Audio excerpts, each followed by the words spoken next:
Et si ce que vous appelez un hasard était en réalité un message? Avez-vous déjà vécu une coïncidence troublante?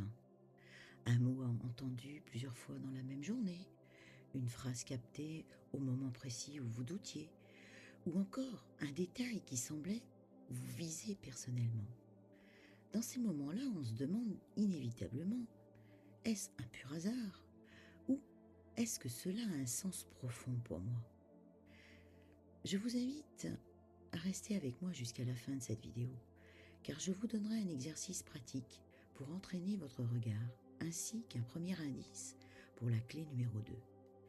Bonjour à vous tous et bienvenue. Je suis Sophie Joseph, hypnothérapeute.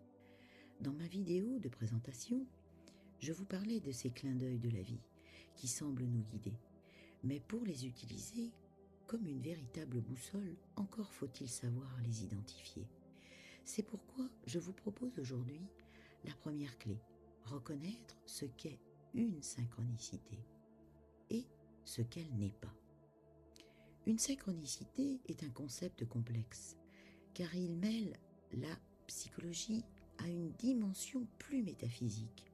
Concrètement, c'est la rencontre entre un état intérieur, une question, un doute, une interrogation et un événement extérieur, surgissant sans aucun lien causal apparent. Par exemple, vous songez à changer de métier et soudain, une publicité pour une formation apparaît sous vos yeux ou un ami vous parle d'une opportunité inattendue.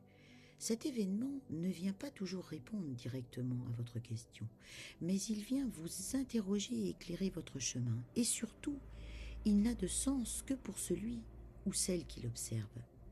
Cependant, cette certitude comporte un piège, car si la vie semble parfois suggérer, notre esprit, lui, aime parfois inventer.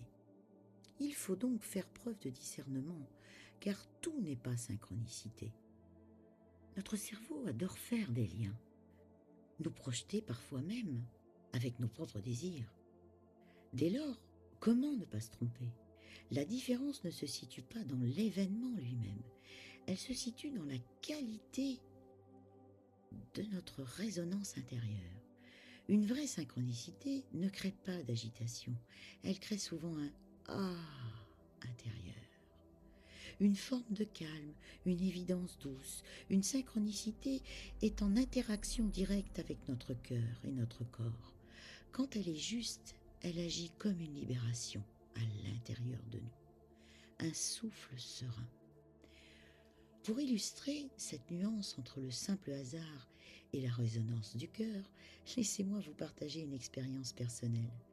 Il m'est arrivé un jour de douter profondément sur un lien affectif. Alors que j'étais en voiture, le flux a ralenti et mon regard s'est posé sur une plaque d'immatriculation. Les 2 premières lettres correspondaient à mes initiales, les 2 dernières à celles de la personne qui me faisait douter. Alors, qu'est-ce que c'était? Un signe? Un hasard? Une simple plaque de métal? Je peux l'interpréter comme je veux, mais ce qui est fondamental, ce n'est pas la plaque en elle-même, c'est le fait que mon interrogation était là, bien antérieure, et que, dans cet instant précis, j'ai lâché prise. C'est alors que ces lettres ont pris un sens immédiat pour moi, telle une évidence, une réponse que moi seule pouvais interpréter.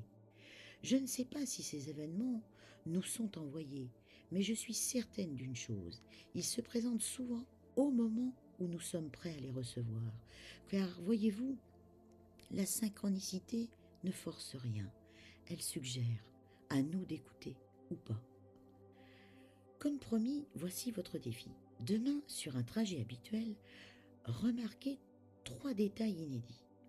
Observez ce que cela produit en vous. Pas seulement ce que vous voyez, mais ce que vous ressentez. Cet exercice muscle votre capacité à redevenir un observateur disponible. Avez-vous déjà vécu une telle coïncidence? Je vous invite à partager en commentaire.